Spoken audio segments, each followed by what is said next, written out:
Hello and welcome to the very first episode of Mental Health Headline Hot Takes with Nick and Todd. This is going to be a new weekly episode coming out on Thursdays, so please enjoy.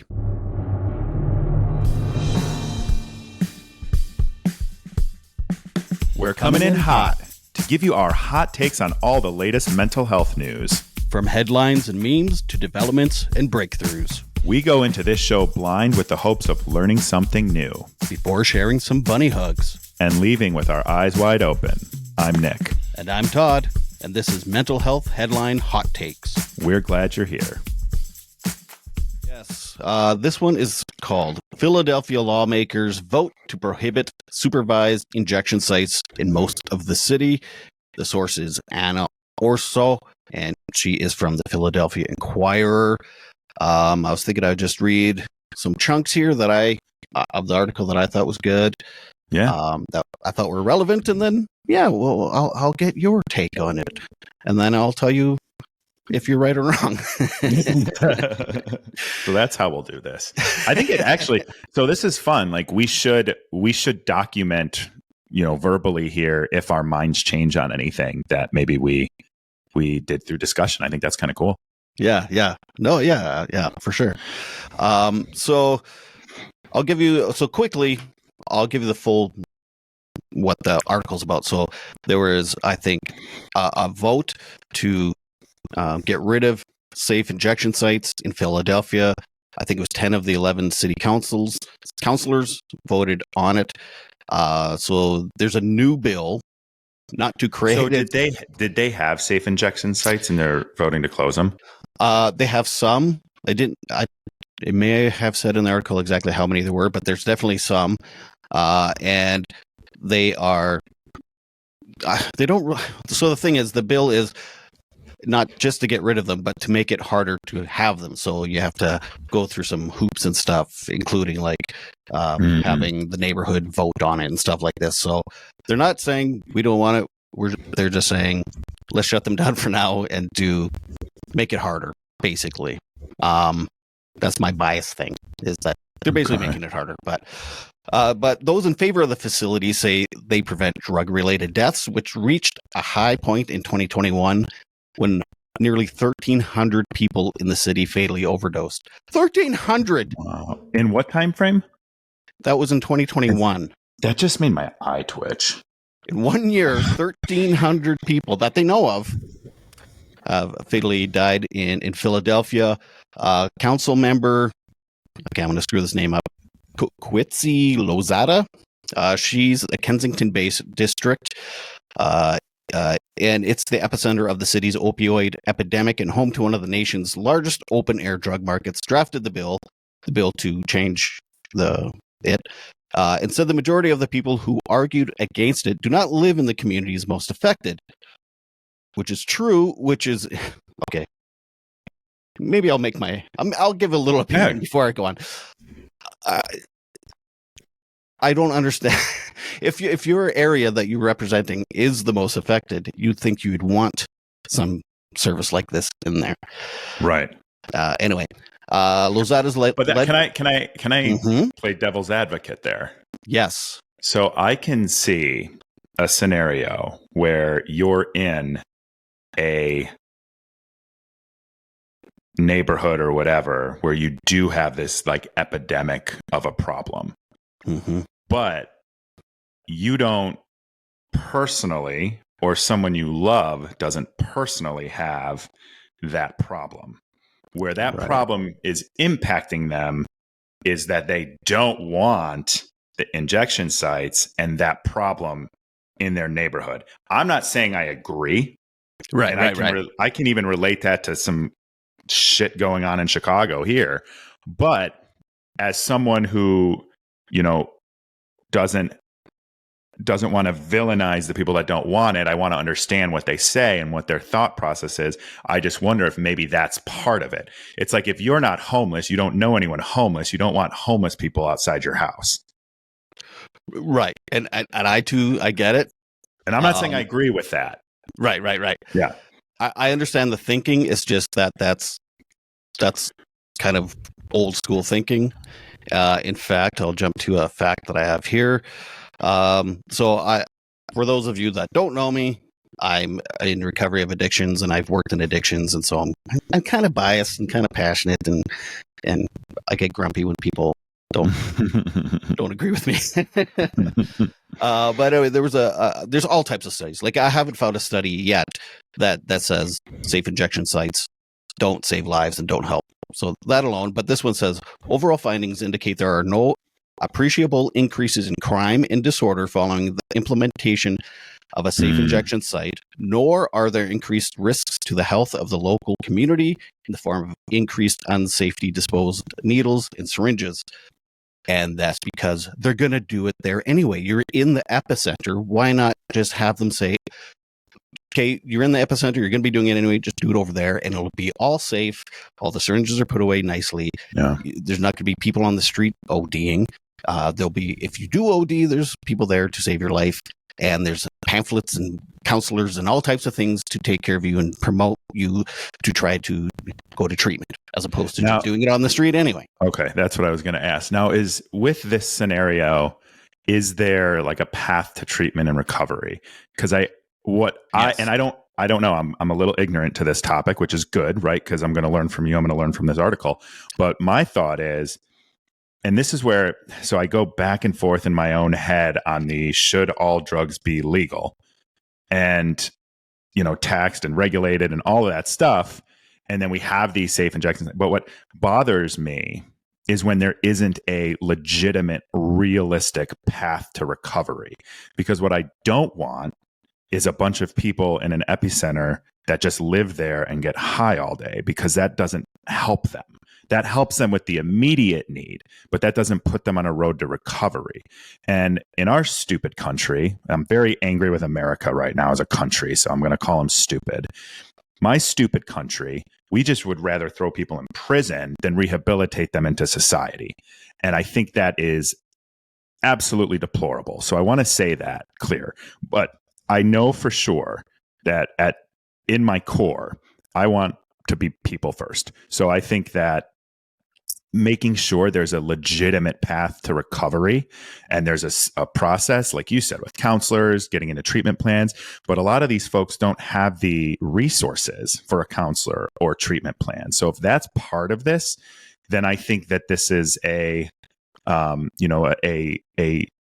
piece of that puzzle of recovery. Absolutely. I can't say for every site, but I'm assuming so, because no one that works in addictions wants to work at a safe injection site where they just hang out and watch people get high. Like, they're there because they want to help. So in my province of Saskatchewan here in Canada, it's kind of a hot debate right now too, safe injection sites, because there's the city of Saskatoon has an amazing one. And so when people go in there, it's not just using. They have access to try to get housing, to get social services, even food banks and stuff, and treatment and counseling. So because if anyone that knows anything, addiction it's not just you choose to use and that's addiction. It's a much more complex thing, like housing, like education, like finances, like all this stuff. So I'm assuming the ones in Philadelphia run similar, maybe not all the same services. Maybe I'm just one of two things. I don't trust that we do that as a country, or Philadelphia as a state, or Philadelphia, Pennsylvania as a state, Philadelphia as a city. So that's probably a little pessimist there, but the way that sounds up in your town makes perfect sense. Right. Yeah. And again, like, I don't know the situation of the specific sites that they're doing in Philadelphia, but generally speaking, it's almost like you're invited into the door to use your drugs, and then here's all these services. So, the safe injection site part of it is really just a small part of it, generally. Yeah. So I'm assuming it's the same thing, because the people that are running these sites are actual like advocates and stuff. So it's not just like a bunch of druggies going, "Hey man, let us just do some drugs." They're educated people that are trying to help. I just don't trust our country. Yeah, this is not for now, but what we're doing here with the immigrants in Chicago is insane to me, and everyone's just like looking at this. I'm not sure what's going on about. Yeah, well, You'll maybe have to that's find an another article for that one.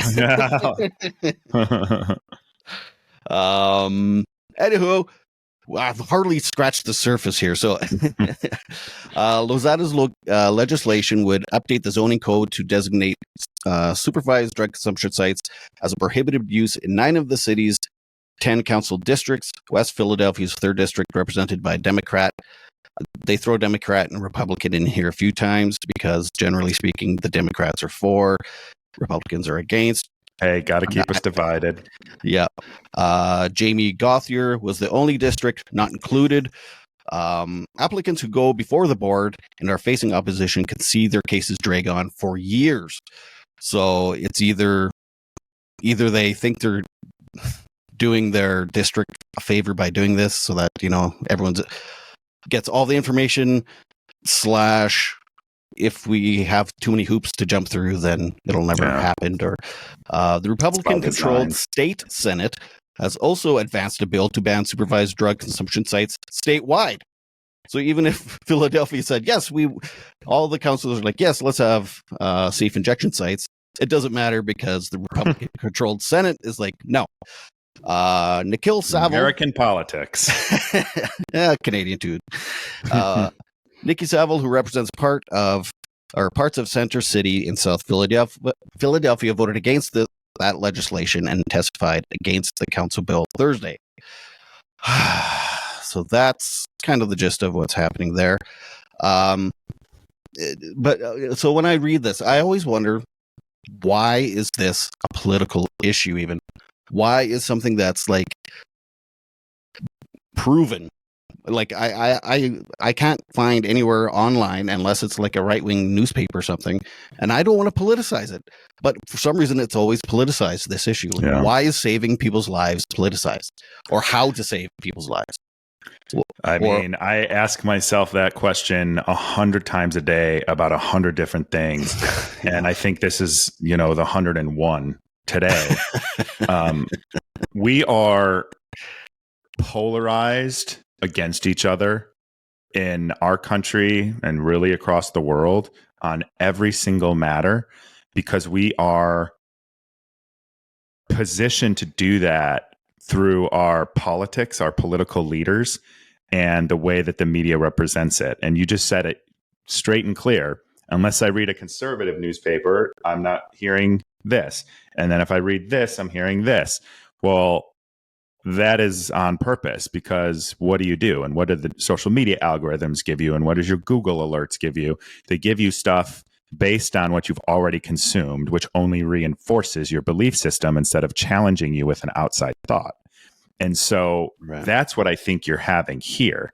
And instead of having a real conversation about addiction and saying, how do we as a society want to treat people who are sick with addiction?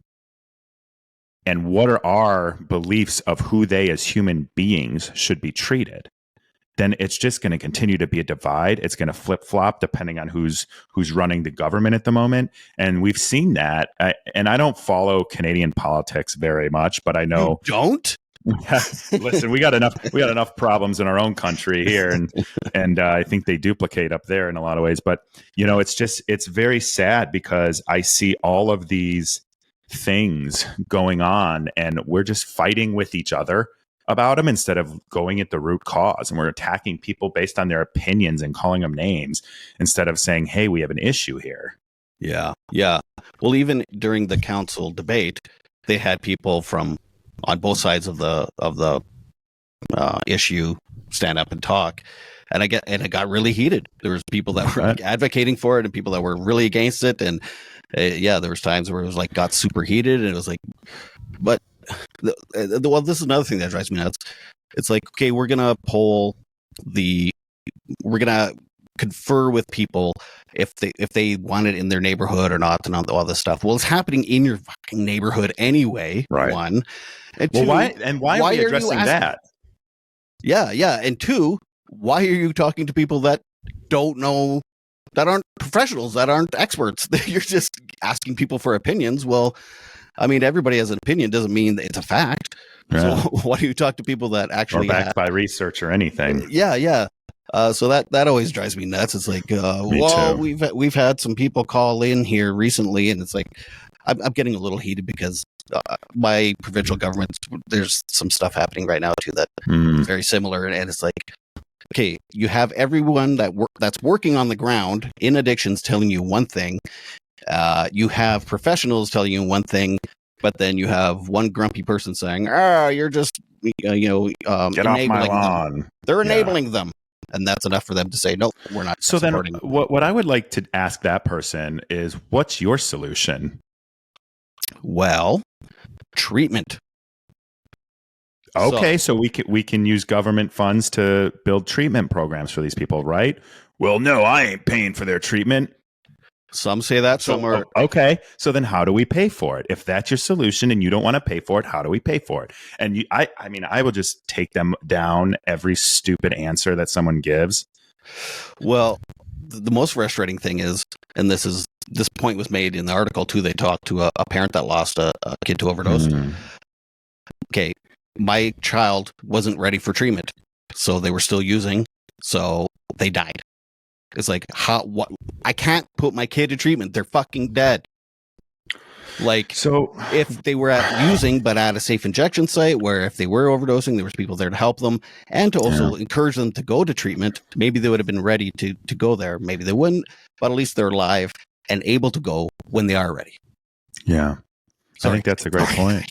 No, it's all right. So what would you, like, in a nutshell, what would you say would be a solution to this debate? Okay. So I say extreme, but it's not really. Whatever's been happening for the last 50 years clearly is not working. Clearly. Okay. So maybe it's time to like flip the script a bit. Portugal, they legalized all drugs. This is about 10, 15 years ago. It's a while ago now, yeah. And it is proven that all that money that they put into policing and courts and all this stuff that they try to fight the war on drugs, they put into healthcare. And now that'll never happen in my country. It's like the drug, like the addiction rates dropped something like 70% in like 5 years. Like it was, I don't quote me on that, but it was some astronomical number like that. And like it's not like Amsterdam where they have like heroin cafes. It's just you don't go to jail for having heroin. This is another point I wanted to make. So by demonizing 23 years, sorry, I wanted to look up that exact number because I think it's important. Okay. It's been 23 years. They did that in 2000. Damn, that is they had a drug addiction problem, a big one. To address it, they did systemic change in 2001. I'm sorry, it was 2001. And they decriminalized it.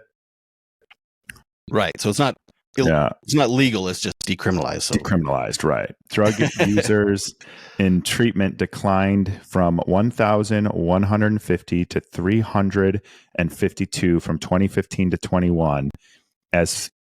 And that was a cost savings, I should say, of $82.7 million down to $17.4 million on addiction. That's a pretty significant decrease in spend. Let's make sure we throw this article. I'm going to throw this article in the show notes too. Okay.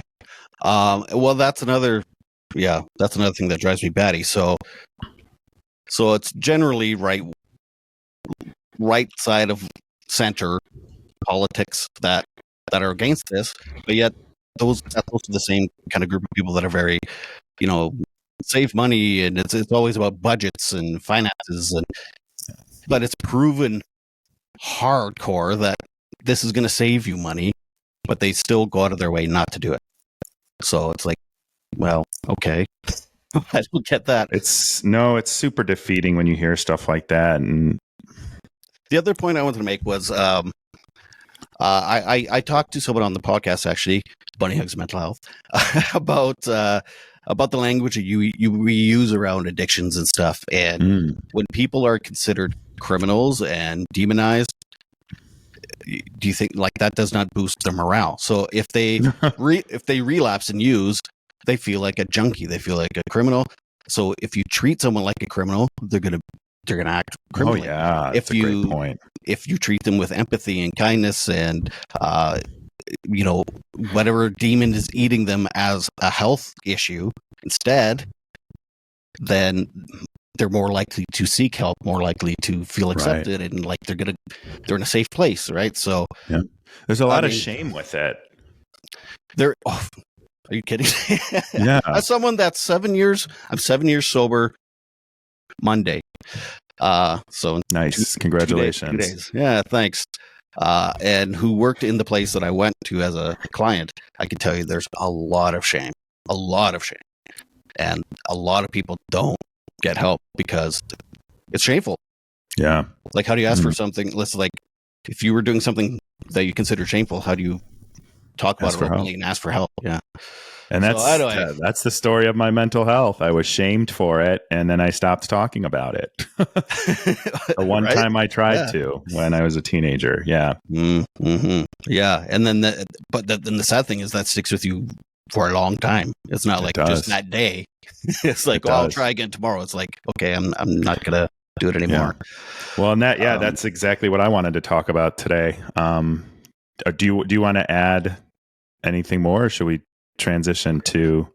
Oh, I gotta change the subject. Okay. All right. Let's go to something that really grinds my gears.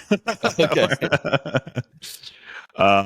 So today I wanted to cover, so it's the start of November, right? And it's Men's Health Month.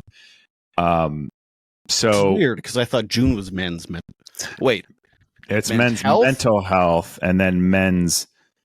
So it's Men's Mental Health, and then it's Men's Health Month. So we have Men's Mental Health Month in June, where it's just about mental health. The rest of your health doesn't matter. And then now it's about all of your health, including men's mental health.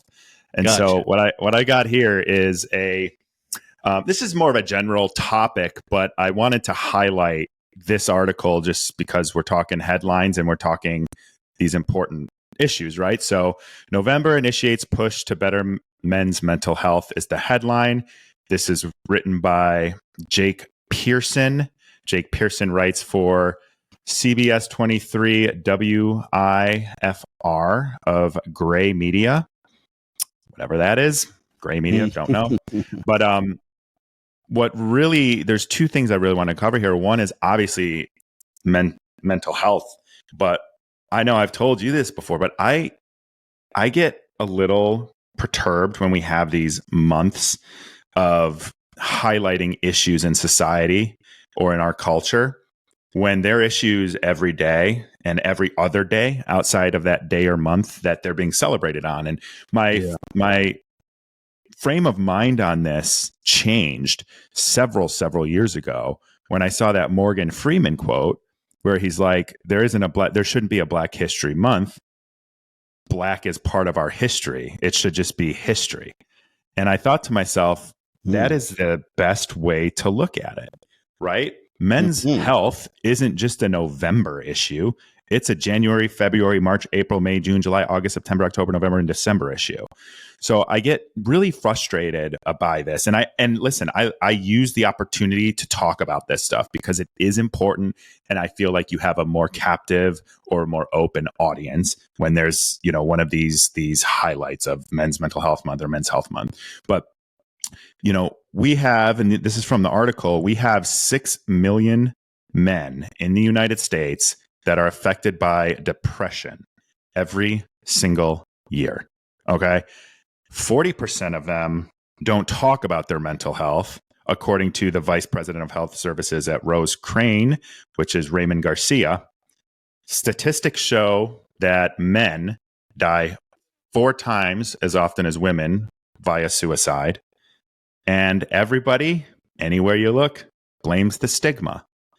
So what the heck are we doing? Like, how do we have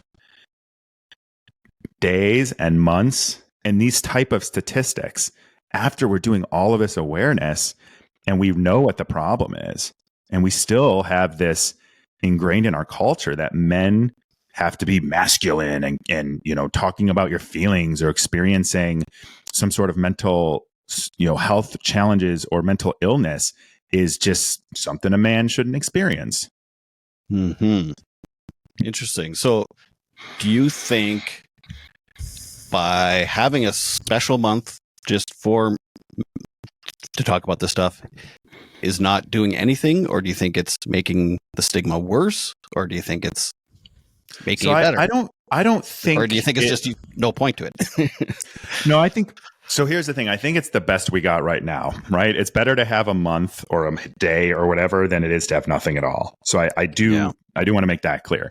But what bothers me is I don't see the same men's mental health posts or the same people talking about it outside of these designated time periods we're allowed to be vocal about it. And that's where I see the challenge to like really removing these stigmas around it, to really show men that you are allowed to not be okay. You are allowed to be depressed, have anxiety, suffer from addiction. Like there's any of this stuff that happens to people, you're allowed to feel, you're allowed to express, and you're allowed to heal.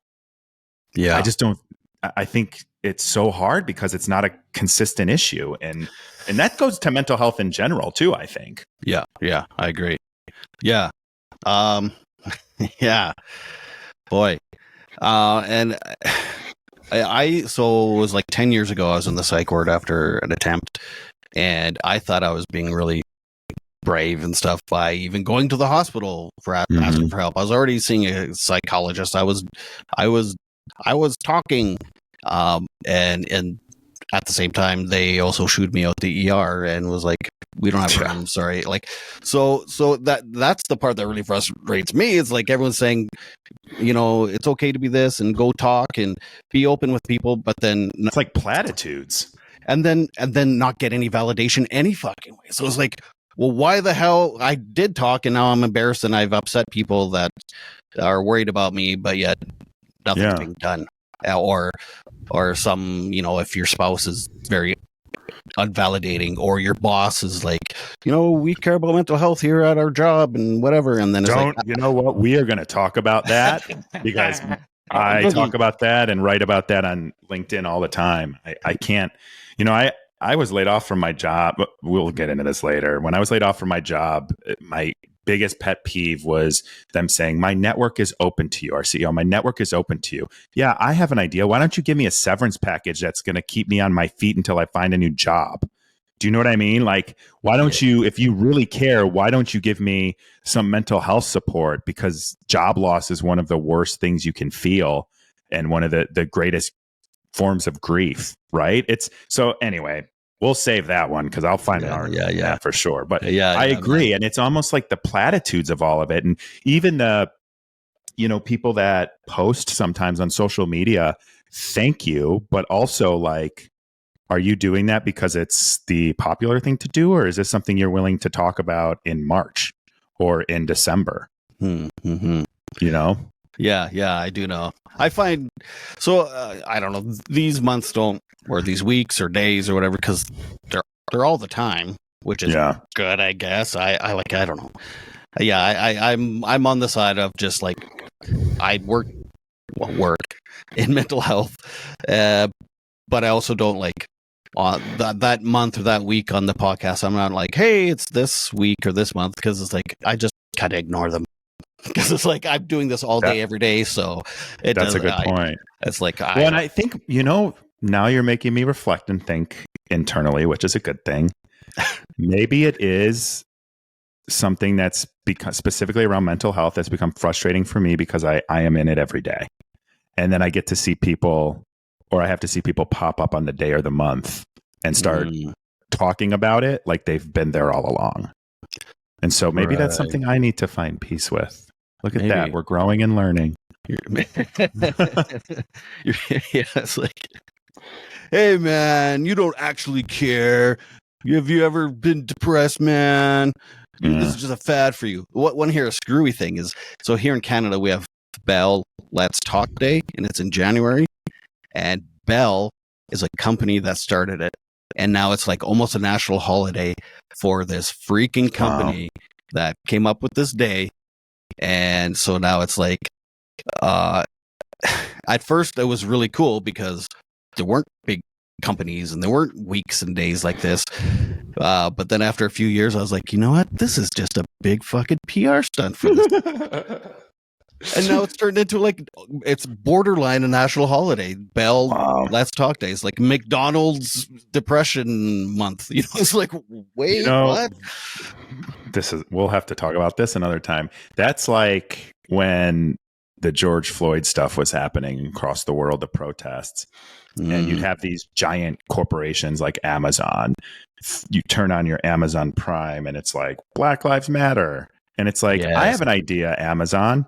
If Black Lives Matter so much, why don't you pay your black workers a decent living wage instead of paying them $15 or whatever crappy salary they were getting at the time? And they don't have to wear diapers in the warehouse. And like give them bathroom breaks so they don't have to pee in empty water bottles. Right? Like it's just, if it's the way the tide's going, these companies want to hop on and do their fiscal or social responsibility and just see if it's another new outlet to drive in some extra revenue. Yeah, man, it is getting bad. I know a lot of my friends in the LGBTQ too, like because June is also Pride Month, and it's like when McDonald's has the rainbow M and stuff, is like, piss off. I know.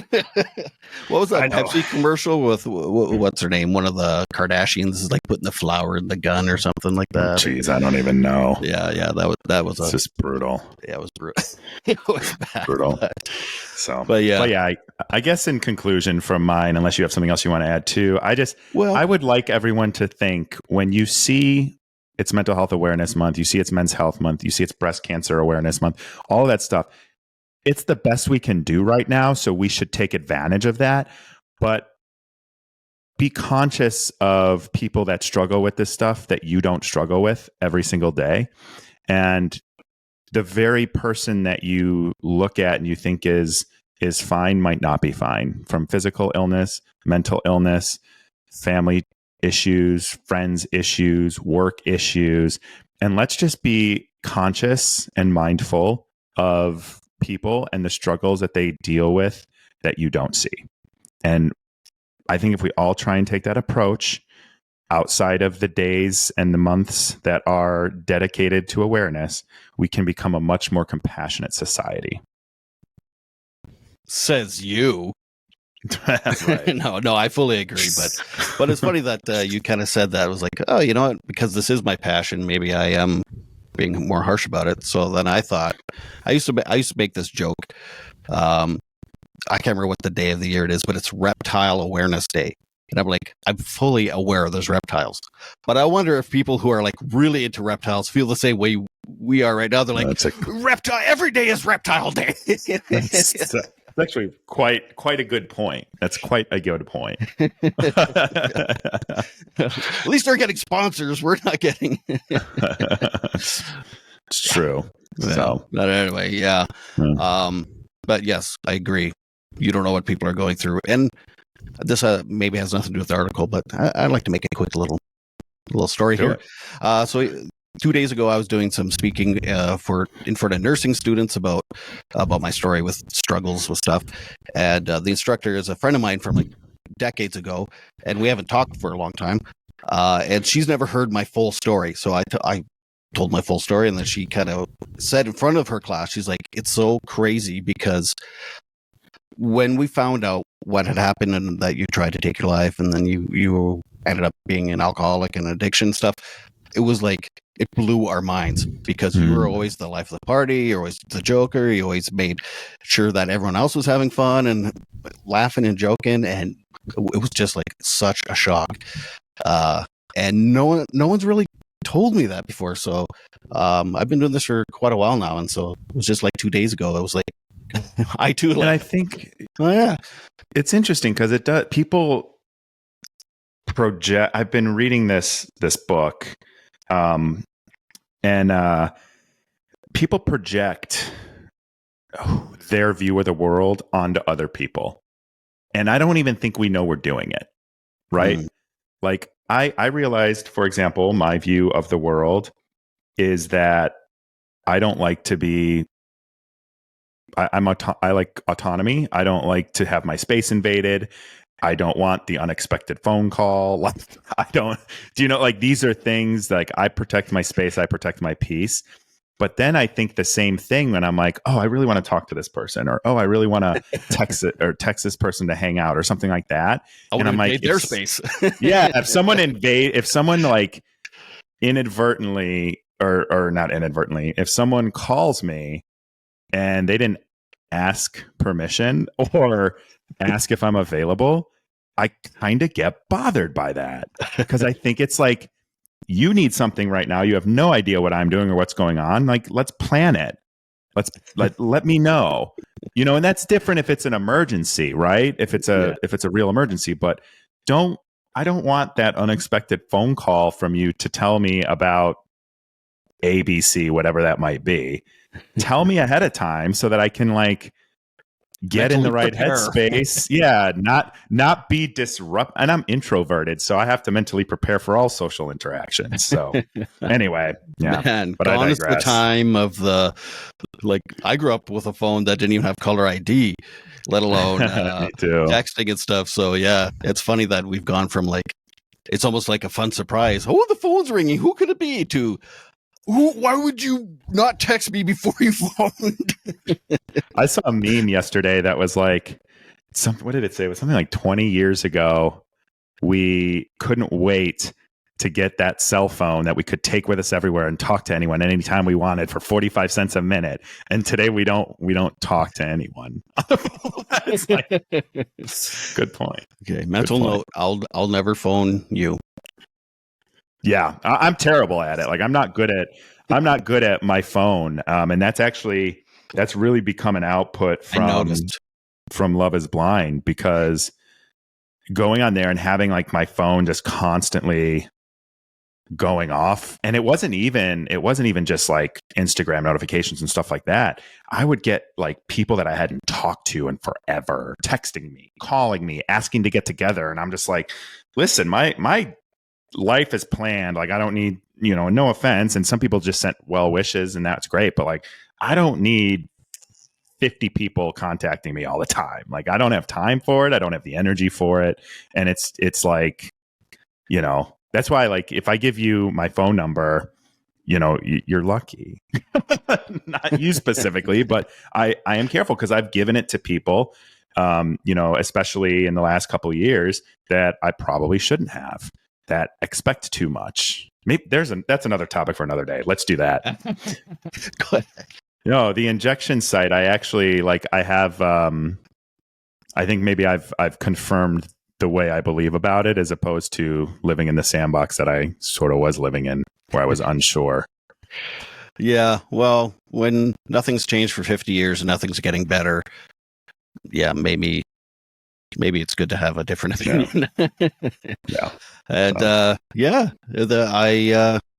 I've definitely thought more about the special weeks and days and months and things, and I don't know if I've changed my mind or not, but I definitely am more. I think about aware of the awareness. Yeah, exactly. Hopefully someday it's just, this is Men's Mental Health Decade. Century. Let's do century.